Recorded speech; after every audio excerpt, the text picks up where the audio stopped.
রাজনীতিতে কৌশল নীতি অনেকগুলো থাকে, তবে কাজটা করে যেতে হয়। 20 সালের মামলায় আত্মসমর্পণ করে মন্তব্য মীনাক্ষী মুখার্জির।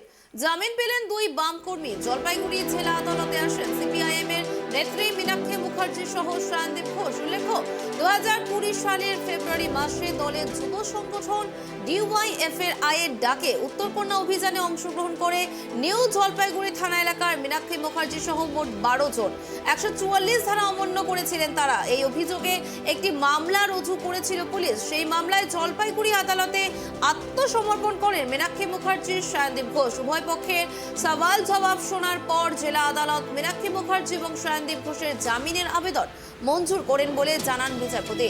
জলপাইগুড়ি আদালত থেকে 2020 সালের এই মামলায় জামিন পেয়ে ভারতের গণতান্ত্রিক যুব ফেডারেশনের রাজ্য সম্পাদিকা মীনাক্ষী মুখার্জি বলেন, এইভাবে আমাদের আন্দোলনকে থামিয়ে রাখা যাবে না, কারণ সিপিএম ডিওয়াইএফআই এর আন্দোলন সাধারণ মানুষের আন্দোলন।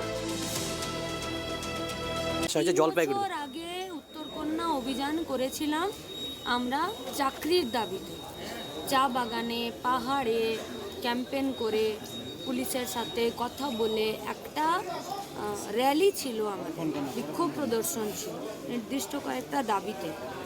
সেই দাবিতে গেছি, পুলিশ নিজেদের ইচ্ছামতো সেখানে কাজ করেছেন, নিজেদের ইচ্ছামতো 144 ধারা জারি করেছেন, পিটিয়েছেন, জলকামান চালিয়েছেন। সেটার ভিডিও ফুটেজ আজও আছে।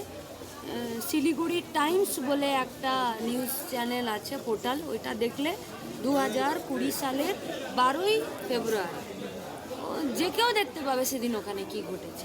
আজকে কি আদালত জামিন দিলেন আপনাদের কি হেনস্থা করাটাই মূল উদ্দেশ্য? এটা একা আমাদেরকে করছে না, গোটা রাজ্যের বামপন্থী আন্দোলনের যারা যেখানে মানুষের দাবিতে লড়াই করছেন ওরা তাদেরকেই সেটা করছেন, কিন্তু ওনারা ভুল করছেন। ভাবছেন এভাবে বোধহয় দাবিয়ে রাখা যাবে। গোটা রাজ্যের মানুষ ওদের বিরুদ্ধে রুখে দাঁড়াচ্ছে, কাকে কাকে হ্যারাস করবে।